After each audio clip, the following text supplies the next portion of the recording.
Stepping up is about choosing to be a leader. And it really begins when we realize that the one thing I know for sure in all these organizations I've worked with is that spirit is contagious and each one of us carries the virus. Let me ask you a question. Tell me if you think this isn't true. There are really only two kinds of people in the world, more or less. There are people who, when they walk into the room, the world gets a little better. And there are people who, when they walk out of the room, the world gets a little bit better.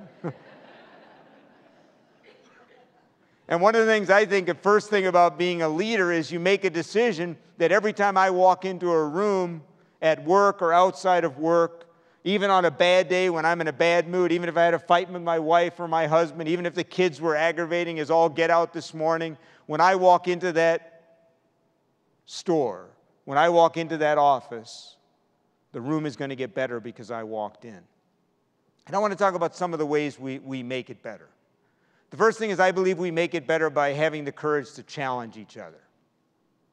You know, I've had the privilege of working with the Ritz-Carlton. I don't know if you've ever stayed at a Ritz-Carlton, but every year after year when people ask travelers who are the best service hotel chains in the world, the Ritz-Carlton is always number one or number two for 18 years straight. Pretty good position to have.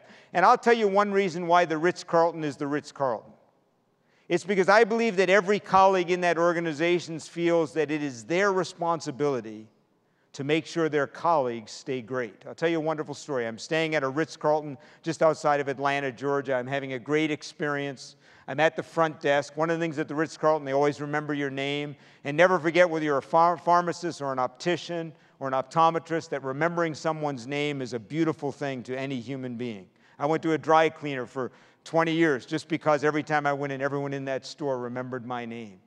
And I went to the Ritz-Carlton. I'm sat at the front desk. The front desk attendant remembers my name. She's giving me great, compassionate, great service.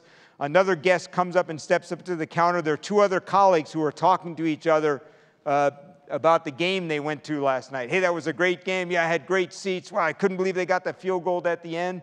And they're basically ignoring the customer. I don't know, maybe they just didn't see her step up, and she's sitting there waiting. She couldn't have been waiting for more than 3 seconds when the colleague who was interacting with me and giving great service subtly turned her head ever so slightly and in a low but audible voice said, "There's a guest present." And those two colleagues immediately ceased their conversation. The man turned and said, "Mr. Jackson, how can I help you?" You see, in that moment, that colleague at the Ritz-Carlton did something very profound in terms of leadership. She saw it as her responsibility, not just that she provided great, compassionate service, but that her colleagues did too. And I want to say to you, if you want to step up and be an even bigger influence in this organization, ask yourself, am I acting right now like I'm 100% responsible, not just for myself, but for others? To give them compassionate feedback, to let them know when they're not being at their best. And part of that is also understanding that our jobs are always bigger than whatever position we're in.